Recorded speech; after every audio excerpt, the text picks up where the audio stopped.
যে অ্যানিমেশন যে পিকচার বানানো হয়েছে সেটা দেখানো হয়েছে।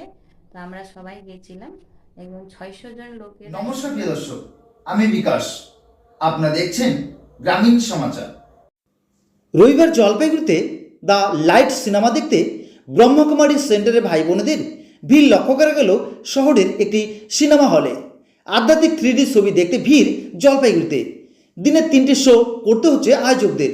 জলপাইগুড়ি ব্রহ্মকুমারী সেন্টারের পক্ষ থেকে আধ্যাত্মিক সিনেমা দ্য লাইট দেখানো হচ্ছে। রবিবার ছুটির দিনে জলপাইগুড়ি জেলার বিভিন্ন প্রান্ত থেকে প্রায় 600 জন ব্রহ্মকুমারী সেন্টারের ভাই বোনেরা দ্য লাইট উপভোগ করলেন। জীবনকে কিভাবে সুস্থ ও সুন্দর করে গড়ে তোলা যায় সেই বার্তাই দেওয়া হয়েছে এই সিনেমার মধ্য দিয়ে।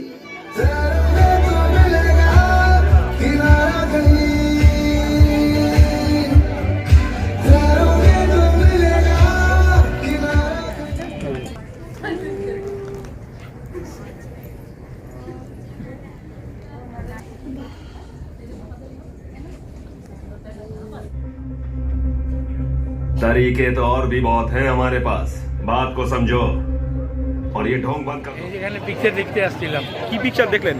ব্রহ্মকুমারী। কেমন লাগলো? খুব ভালো লাগলো। কি দেখলেন পিকচারে? পিকচারে অনেক কিছু দেখার মতন আছে, বুঝতে হবে। কি দেখালো পিকচারে? পিকচারে দেখালো যে প্রথমে এই ব্রহ্ম বাবা কি যে করলো, এতগুলো লোককে যে লাগাইলো আর উঠাইলো উপরে, ওটাই চারি দেখানো। দৃশ্য হ্যাঁ, সেটাই দেখালো। কেমন লাগলো? ভালো লাগলো। ভালো লাগছে। হ্যাঁ। ওম শান্তি। আমি প্রজাপিতা ব্রহ্মকুমারী ঈশ্বরীয় বিশ্ববিদ্যালয়ের এই জলপাইগুড়ি শাখা থেকে বলছি। আমার নাম বিকে নিতু।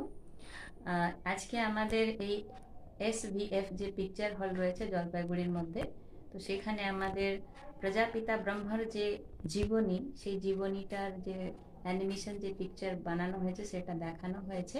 তো আমরা সবাই গেছিলাম এবং 600 জন লোকেরা এর লাভ নেবে। এখন 2টো শো হয়ে গেছে, একটা শো চলছে আর একটা শো সন্ধ্যা 4টার সময় চলবে আর কি। তো এইভাবে মানে এই যে জীবনের মধ্যে যে ব্রহ্মা বাবার বিভিন্ন পরিস্থিতি আসলো, তো সেই পরিস্থিতির মধ্যে উনি এক বল এক ভরসা, যে পরমাত্মার উপরে যে বিশ্বাস নিয়ে যে উনি এগিয়ে গেলেন। আর এই সংস্থাটা আজকে একটা বিশাল বৃক্ষের মতন ছড়িয়ে পড়েছে সারা দেশ বিদেশে। এটাই মানে বইয়ের থেকে আমরা এটাই পেলাম কি প্রত্যেকের জীবনে বিভিন্ন রকমের বাধা আসে ভালো পথে এগোতে গেলে। তো সেই বাধাকে আমরা কিভাবে অতিক্রম করতে পারি সেই নলেজটা আমরা ভালোভাবে আমরা জানলাম, বুঝলাম, আরো ক্লিয়ার হলো জিনিসটা।